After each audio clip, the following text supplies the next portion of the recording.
everyone, I'm Dead Knight and this is In It to Win It. Today we're looking at Core Set 2021 from the Shaman's perspective. We're going to talk about what I think the best card is, what I think the worst card is, and a card that is worth our discussion. So let's get right to it. For Shaman, the best card in this set is not even close for me. It is Novice Zapper. Novice Zapper is a 3/2 for 1 mana with spell damage 1 and overload 1. So this card just seems off the charts good for me. Looking at this compared to other 1-cost minions with high stats and drawbacks, the first thing that comes to mind is Flame Imp, which has the same stat line. When you has a battle cry, it deals 3 damage to you, and that's it. And Flame Imp has been a staple in just about every Zoo Warlock deck.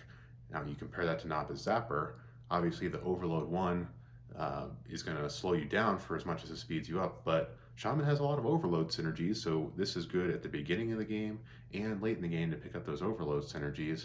And also that spell damage 1 means that anytime you play this card, even if it's late in the game, you can still drop this card and throw in some spell damage to the face for your aggro finishers, or at the beginning of the game, it's still just a monster stat line and a highly aggressive card.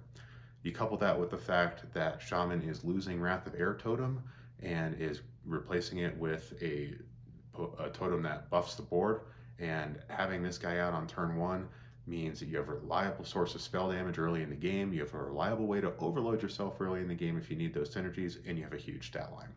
Great card, versatile, is probably going to see play in most Shaman decks, I would guess. What about the worst card?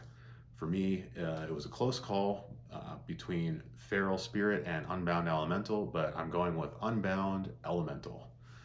This is a 2/4 for 3, where every time you play an Overload card, it gets +1/+1.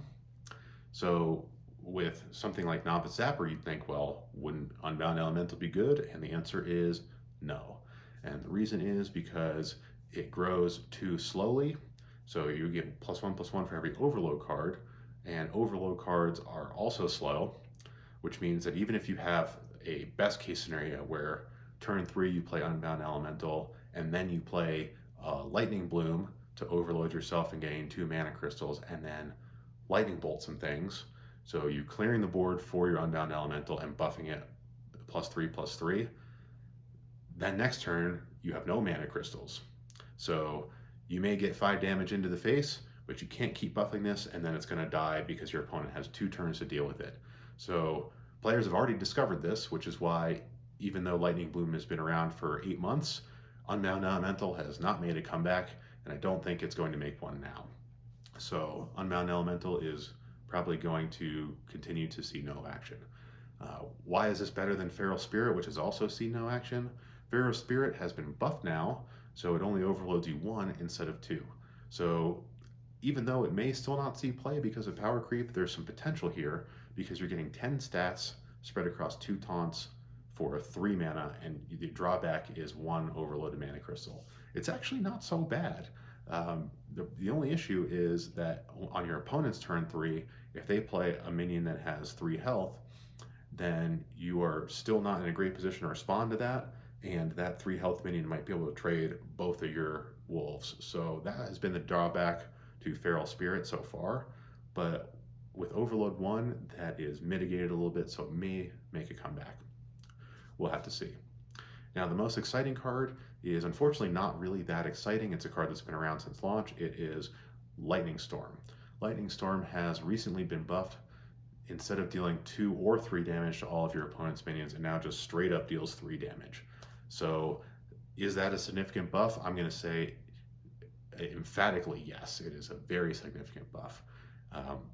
How many times we've all been there casting Lightning Storm where we just really desperately need both minions to die and only 1 dies or 0 die, and then it's just a dead wasted card that you just cast and it overloads you for 2 mana. Pretty much when you're clearing the board, you need to be able to make sure that it actually works. Now that Lightning Storm is always 3 mana, it is always going to be a reliable board clear, it's always going to do what you need it to do, it's going to save resources, and it's going to let you get the board back when you really need it. Now that it has that consistency, I'd expect to see it make a little bit of a comeback. It's been adjusted now to deal with power creep so that all these 3 health minions that are coming out early can actually be destroyed. Um, you think of the nightmare situations where your opponent plays a Bone Chewer Brawler, which is a 2/3 for 2 taunt that gets buffed every time it takes damage. You Lightning Storm to try to clear the board, and now this guy's actually even stronger and still there, and then you just lose. Now you don't have to worry about that anymore. So Lightning Storm, it's an exciting buff. I expect it to make a comeback and see a lot more action and help invigorate the Control Shaman, and even play in kind of these tempo builds where you can use that instead of trading. So it's an exciting buff, even though it's a very small buff on the surface. So what do you think is the best Shaman and worst Shaman and most exciting Shaman card in Core Set 2021? Leave a respectful comment below. Be happy to have this discussion, and we'll see you next time.